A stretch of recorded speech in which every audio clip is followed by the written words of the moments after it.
또 영상으로 참여한 교우들에게도 큰 은혜의 시간 되신 줄 믿습니다.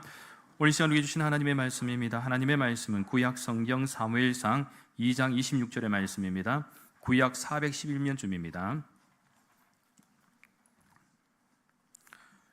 사무엘상 2장 26절 말씀,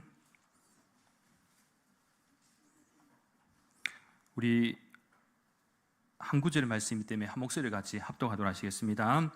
아이 사무엘이 점점 자라매 여호와와 사람들에게 은총을 더욱 받더라. 아멘. 할렐루야. 오늘 주일은 5월 가정의 달이자 특별히 어린이 주일 예배로 하나님께 드려집니다. 오늘 또 거룩한 주일을 맞이하며 하나님을 예배하기 위해 주님의 저로 나오신 여러분을 주님의 이름으로 환영하고 축복합니다. 그리고 뭐 좀 달라진 거 없습니까?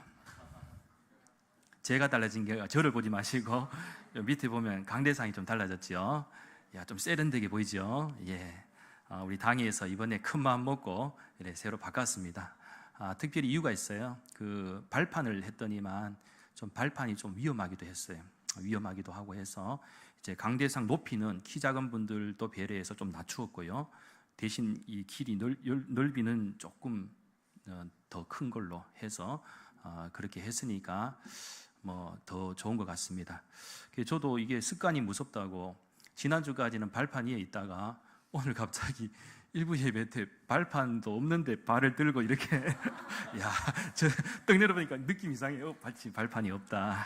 이게 참 습관이 무섭습니다.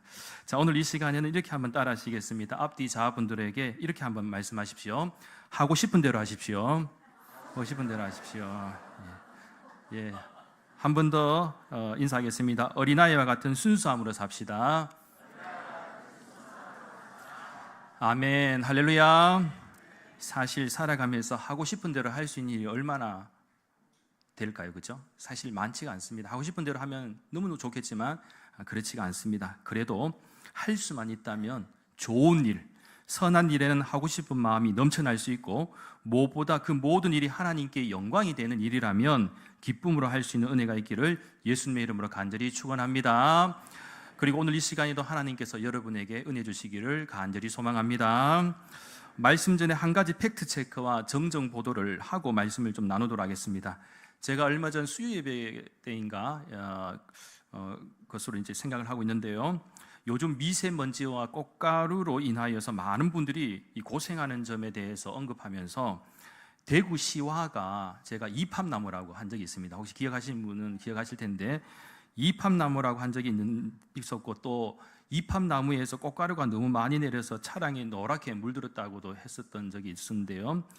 먼저 이 꽃가루 같은 경우는 이팝나무가 아니라 이 소나무에서 나오는 이 송화가루 때문에 차량이 노랗게 되는 것이었고요. 또 시화도 아니었습니다. 억울함을 당한 그 이팝나무에게 미안한 마음이 들고요. 참고로 이 대구광역시 홈페이지에 들어가면 그래도 생각보다 모르는 분이 많아서 이번 기회를 통해서 제가 새로운 정보를 하나 드리고, 뭐 중요한 건 아닌데 드리겠습니다. 대구 시조는 뭐냐? 독수리. 예, 공무원 주신 분들은 좀 아시는 것 같아요. 시목은 전나무. 그리고 제가 틀렸던 이팝나무가 아니고 시화는 목련. 예, 목련입니다. 이제 이해하셨죠? 제가 웬만하면 팩트 체크를 하고 설교를 이제 적용을 하는데, 이 사담으로 제가 들은 정보를 그분이 하도 이 대구 찐 토박이라 갖고 믿었죠. 믿었는데 예, 뭐 그래도 이제 담임 목사가 파란색을 빨간색이라고 하면 빨강색으로 믿고, 혹시라도 다른 분들과 시화를 가지고 논쟁을 했다가 쪽팔림을 당한 분들이 계시다면 정정과 함께 심심한 위로의 말씀을 드립니다. 앞으로는 보다 현실적인 사례였던 부분을 들 때는 팩트 체크를 잘 하도록 하겠습니다. 자, 오늘 이 시간에는 어린이 주일을 맞이해서 은총을 더욱 받더라 하는 제목으로 잠시 하나님의 말씀을 나누도록 하겠습니다. 어느 수도원에 한 수녀님이 있었습니다. 수녀가 있었는데 그녀가 이제 수도원 생활을 참 오랫동안 하다 보니까 이제 외롭잖아요. 또 바깥 세상 일도 그립고 자꾸 이제 바깥 일이 생각이 나니까 도저히 답답해서 수도원에 이제 원장님을 찾아가서 어찌하면 좋겠느냐라고 물었습니다. 그러자 이 원장 수녀님은 이 수녀에게 뭐라고? 이 정신 상태가 해이져 그렇다고. 이게 영적으로 지금 충만하고 막 세상의 것을 다 이렇게 내려놓고 해야 되는데 아직 영적으로 많이 해이해졌다. 그렇게 나무라면서 이제 대신 공포탄이 장착된 권총 한 자루와 또 여유분의 공포탄을 주었습니다. 그러면서 하는 말이 세상 일이 생각날 때마다 이것을 가지고 가서 하늘을 향해서 쏘아라는 거죠. 한 발씩 쏘아라는 거예요. 그래서 이 수녀는 그날부터 세상 일이 생각날 때마다 외롭다고 느낄 때마다 이럴 때 이 권총을 들고 나가서 하늘을 향해서 공포탄을 쏘았습니다. 그런데 한 달쯤 쏘니까 이제 총알이 다 떨어진 거죠, 공포탄이. 그래서 다시 원장님한테 공포탄 총알 여유분을 받으려고 이렇게 찾아갔는데 그날따라 원장님이 원장실에 없는 거예요. 수도원이 또 넓다 보니까 여기저기 찾았는데도 원장님이 잘 보이지 않았는데 바로 뒷산에서 이제 원장님을 발견했는데 깜짝 놀랍니다. 원장님은 기관총을 가지고 하늘 향해서 우다다다다다 막 쏘면서 외롭다 두두두두 쏘면서 그렇게 하고 있는 것이죠. 사실 경건과 절제, 금욕의 삶으로 수도원 생활을 하시는 분들도 가끔씩 세상 일이 그릴 수 있고 또 외로울 수가 있습니다. 그렇기에 우리에게 가정이 있다는 거 참 어떻게 보면요 얼마나 하나님께 감사의 조건인지 모릅니다. 힘들 때, 지칠 때 또 그 누구보다도 위로를 해줄 수 있고 따뜻한 마음으로 나눌 수 있는 가정이 된다면 그 가정은 이 세상에서 가장 행복하고 축복된 가정임을 믿습니다. 저는 여러분의 가정이 그러한 가정이 될 수 있기를 예수님의 이름으로 간절히 축원합니다. 이 자녀를 낳지 않았을 때는 잘 몰랐지만 이 자식을 낳고 보면 얼마나 잘 키워야 하는지에 대해서 느끼게 됩니다. 감사한 것은 코로나 시점부터 시작해서 현재까지 저희 교회 젊은 세대들이 그래도 감사한 것이 최근 들어서도 꾸준하게 임신을 하고 또 자녀를 가지게 되고 출산도 하게 되고 이제 어린 자녀들이 좀 많이 태어나서 너무나도 감사하더라고요. 그런데 이게 이제 부모가 된다는 것이 참 그렇지 않습니까? 이 아이를 가지는 것 그것도 절대 쉬운 일은 아니지만 이 가지게 되고 이제 낳게 되면은 앞으로는 또 어떻게 키워야 될 것인가? 그것이 너무너무 중요하다는 것이죠. 사실 부모는 자녀들을 낳아서 잘 키우고 교육시켜서 훌륭하게 살게 할 책임이 있습니다. 그래야 가정이 행복하고 사회가 안정되며 나라가 발전할 수 있습니다. 또한 이것이 사회에 크게 이바지하는 길이요 국가에 충성하는 길입니다. 그런데요 살다 보면 이 일이 너무나도 소중하면서도 얼마나 어려운 일인지를 우리가 알게 됩니다. 자녀는 마치 화분 속의 화초와 같아서 물을 너무 많이 주어도 죽게 되고 햇빛을 너무 받게 해도 말라 죽게 되고 또 너무 추운 곳에 두어도 죽게 됩니다. 그래서 알맞은 물과 적당한 햇살 그리고 또 온도와 환경 등을 잘 조절해야 하듯이 이 자녀들도 잘 맞추고 조절하며 키워야 된다. 그런 의미에서 오늘 본문의 말씀은 짧게 한 구절만 읽었습니다만은 사무엘상 2장과 3장은 이스라엘 역사 가운데 이제 왕정 시대를 앞두고 실제적으로는 마지막 사사라고 할 수 있는 이 사무엘의 어린 시절, 그 어린 시절을 담고 있습니다. 여기서 중요한 관점은 아이 사무엘이 어려서부터 하나님과 사람들에게 은총을 받은 인물이다라는 것이죠. 이 부분을 히브리 원어로 살펴보면 크게 두 가지 방향에서 이해할 수가 있는데 하나는 가델이라는 단어입니다. 이 가델이라는 단어는 무엇이냐? 육체적인 성장을 의미하고요. 또 다른 하나는 와토브라고 하는데 이것은 사무엘의 내적인 영역, 즉 영적이고 성품적인 면의 성장을 보여줍니다. 한마디로 균형 잡힌 성장을 의미하고 참고로 이 부분은 신약성경 누가복음 2장 52절 말씀에서 이 균형 잡힌 성장을 보여주는 예수님의 어린 시절의 모습도 떠오르게 하는 그런 장면이다 하는 것입니다. 그리고 결론적으로 하나님과 사람들에게 은총을 받았다라는 것은 은총받기에 합당하도록 행동을 했다는 사실을 우리가 알 수 있는 대목입니다. 따라서 저는 우리 대구 난강교회 모든 믿음의 가정들의 자녀들이 또 그리고 우리 교회 교회학교와 청년들이 사무엘처럼 하나님과 사람들에게 은총을 받는 은혜가 있기를 예수님의 이름으로 간절히 축원합니다. 그렇게 우리의 자녀들이 은총을 입고 잘 성장하기 위해서는 오늘 이 시간에는 크게 세 가지 관점에서 간략히 말씀을 좀 나누도록 하겠습니다. 첫째는 사랑과 훈계로 양육해야 합니다. 어느 재미교포의 이야기입니다. 아시면은 아시겠습니다만은 미국에서는 내 자녀, 내가 낳은 자녀라고 할지라도 절대로 폭력을 행사하거나 또 학대를 하거나 뭐 그런 거를 하면 큰일 납니다. 제가 미국에 있을 때에도 예전에 이웃의 부모가 아이에게 체벌을 했다가 이 이웃 사람의 신고로 경찰이 와서 바로 연행 갔습니다. 그리고 며칠을 이렇게 갇혀 있다가 보석금으로 이 벌금이라고 하죠. 한 500불 정도, 우리 돈 한 60만 원 정도 내고 풀려났습니다. 그리고는 이제 리스트에 딱 올라가는 거죠. 이 폭력을 한번 행사하면 절대로 이제 관심을 갖고 지켜보는 거죠. 물론 우리나라도 이제는 뭐 학대라든지 아동 학대라든지 이런 거 하면 안 되겠죠. 자, 그런데 이런 이야기가 있습니다. 이 한인 가정의 이야기인데 하도 아이가 말을 안 듣고 그죠? 속을 썩이고 하니까 부모 속도 타 들어가는 것이죠. 그래서 미국에서는 때릴 수가 없잖아요. 도저히 때릴 수가 없으니까 아이를 구슬려가 이제 부모가 상의를 했죠. 그래, 한국에 여행 가자. 한국에 한번 갔다 오자. 그래가 아이를 잘 구슬려가 공항에 도착하자마자 이제 돌아올 때까지 두들겨 팼어요. 실다만 때릴 때마다 말 좀 들어라, 때려.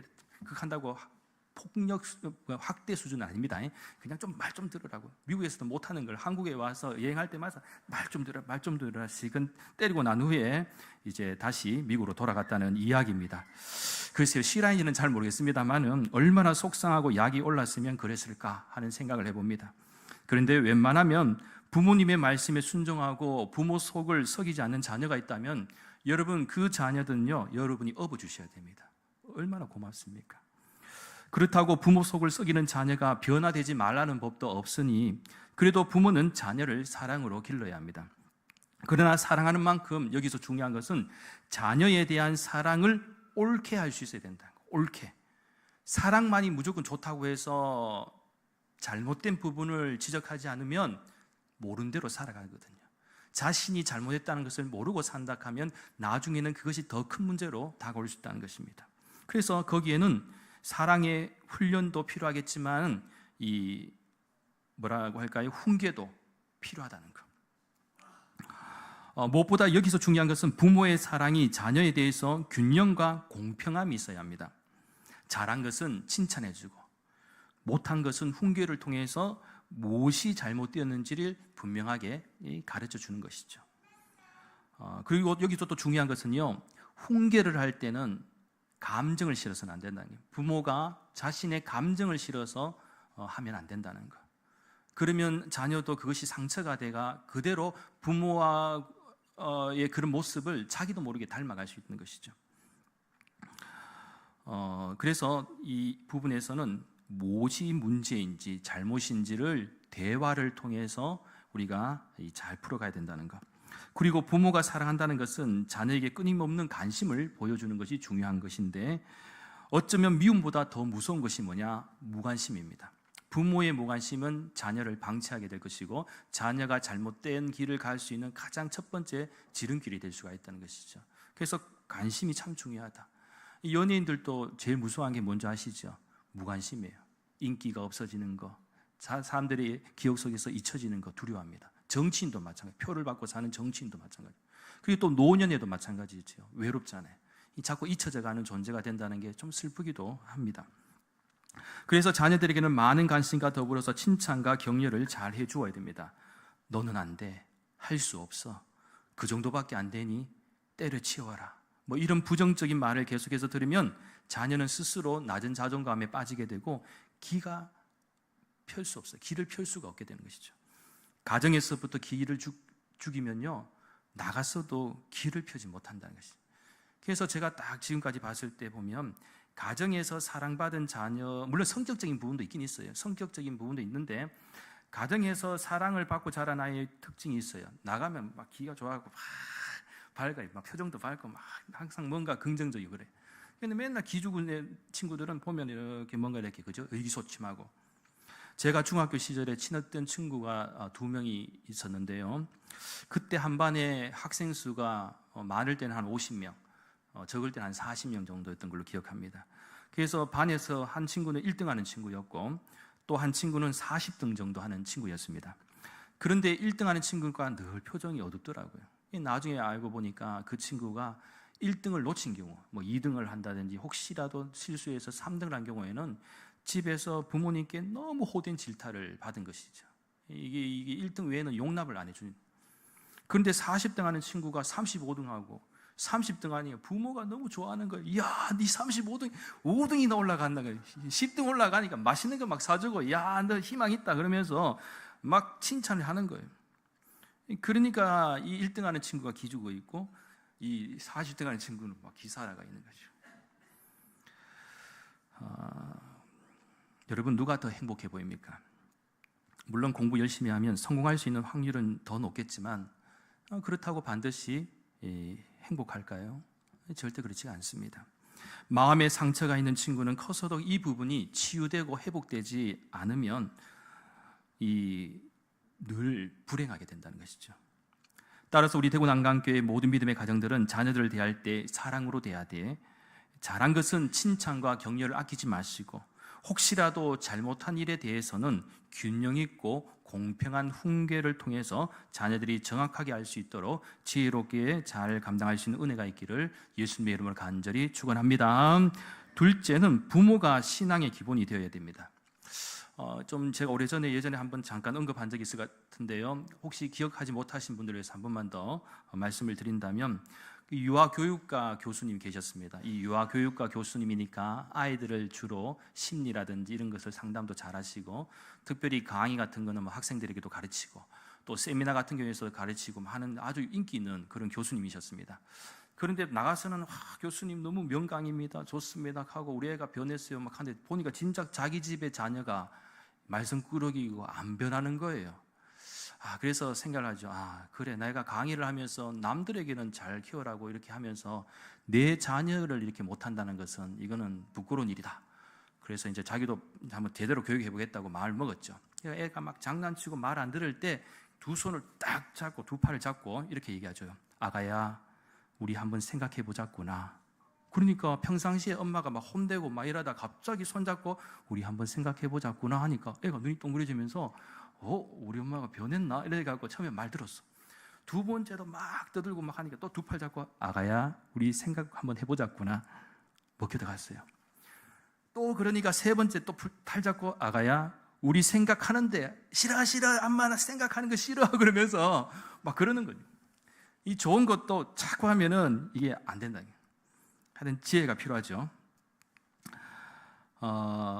그런 의미에서 이 가정의 환경은 자녀에게 절대적인 영향을 끼칩니다.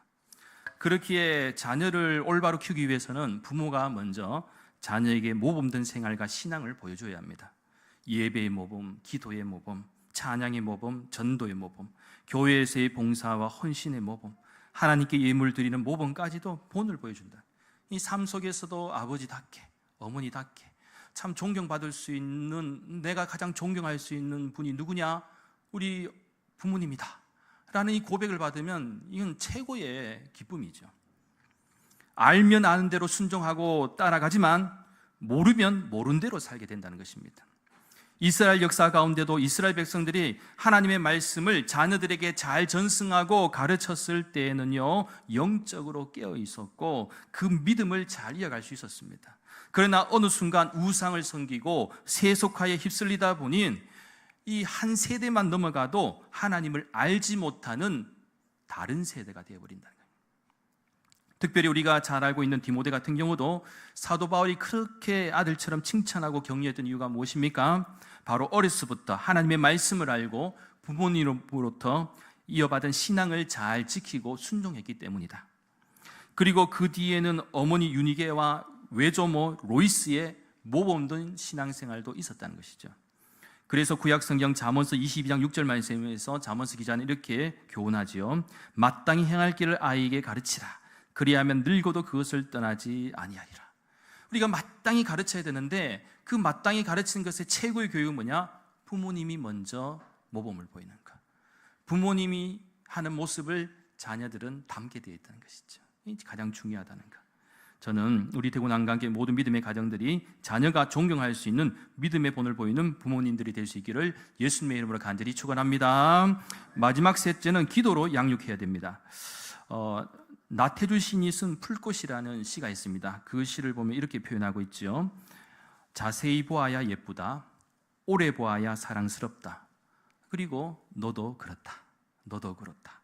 짧은 시인데 굉장히 임팩트가 있습니다.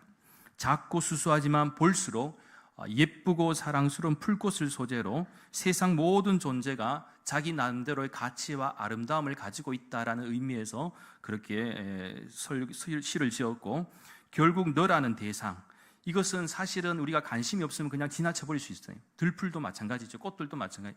그런데 관심 있게 자세히 깊이 보다 보면 그것이 관심의 대상이 된다. 그리고 의미가 된다는 것입니다. 그리고 그것이 기쁨과 행복의 감정을 느낄 수 있음을 일깨워주는 시입니다. 그래서 어떻게 보면 이 시를 통해서 깨달은 바가 무엇이냐, 이 시를 통해서 이 바라봄의 미학을 느낄 수가 있다는 것이죠. 저는 우리의 자녀들을 바라볼 때에도 이런 느낌이 되어야 되지 않을까 생각을 합니다. 신약성경 공관복음서에서 이 어린아이를 안수하시고 축복하시는 그 예수님의 모습 우리가 기억하죠. 우리는 거기서 예수님의 시선을 느낄 수가 있습니다. 아이를 바라보면서 포근한 목소리로 부르시고 너는 소중하단다, 너는 특별하단다 라고 이렇게 말씀하시는, 그러면서 안수하시고 기도하시고 축복하시는 그 예수님의 모습을 떠올려 본다면 우리는 우리의 자녀를 위해서 기도하지 않을 수가 없습니다. 그리고 자녀를 위해서 기도할 때도요, 신앙을 위해서, 실력과 재능을 위해서, 그리고 인격과 비전을 위해서 기도를 해야 합니다. 무엇보다 우리가 알지 못하고 예측할 수 없는 수많은 사건과 사고 앞에서 하나님께서 자녀들을 지켜주시고 보호해 주시기를 위해서 또한 기도해야 합니다. 그렇습니다. 사무엘은 여러분이 잘 아시는 바와 같이 어머니 한나가 눈물로 기도하여 받은 아이입니다. 그러니 얼마나 귀합니까? 참고로 구약성경 사무엘상 1장과 2장에는 많은 부분에 있어서 이 한나의 기도가 수록이 되어 있습니다. 처음에는 그녀가 겪은 이 슬픔의 내용과 자식을 낳게 해달라고 기도하는 그 간절한 소원을 아뢰었고, 아들을 낳은 뒤에는 그 일에 대한 감사와 찬송으로 하나님께 영광 돌리는 내용을 담고 있습니다. 그렇게 한나를 가리켜 우리가 뭐라고 얘기합니까? 기도의 어머니다 라고 얘기해요. 기도의 어머니. 어쩜 이렇게 부른 것은 당연할 수도 있죠. 사무엘 어머니 한나가 얼마나 너무나도 간절하게 기도했으면 이 엘리 제사장 같은 경우에는 그녀가 술 취한 여자로도 이 착각을 했었다는 거예요. 그러나 이런 한나의 기도는 하나님의 마음을 움직였고 결국 응답의 역사로 이어졌습니다. 그렇게 우리 믿는 성도들 같은 경우에도 어떤 일이든 하나님께 기도해야겠지만 특별히 자녀의 문제를 놓고는 더욱 기도해야 할 줄 믿습니다. 결국 한나는 기도로 사무엘을 낳았고 서원한 바대로 사무엘을 어려서부터 경건 생활을 훈련받는 아이로 자라겠다는 것. 그런 의미에서 여러분도 잘 아시는 바와 같이 경건이라는 것이 그냥 하늘에서 뚝 떨어집니까? 절대 그렇지가 않거든요. 어느 순간 그냥 되는 것이 아니라 아이 사무엘은 어려서부터 훈련을 받았기 때문에 신앙에 대한 기본적인 소양을 갖추게 되었습니다. 그리고 무엇보다 어린 사무엘은 하나님의 성소에서 자랐다는 것. 한마디로 오늘날로 표현하면 하나님 중심, 말씀 중심, 또 교회 중심의 신앙생활을 하였다는 것이죠. 그러니까 사무엘은 훗날 이스라엘을 위한 훌륭한 영적 지도자가 될 수 있었습니다. 그래서 오늘 보면 2장 26절 말씀에서 성경은 이렇게 설명하고 있습니다. 아이 사무엘이 점점 자라매 여호와와 사람들에게 은총을 더욱 받더라. 할렐루야. 예, 아멘 소리가 점점 작아지는 거 보니까 아멘 좀 크게 하소.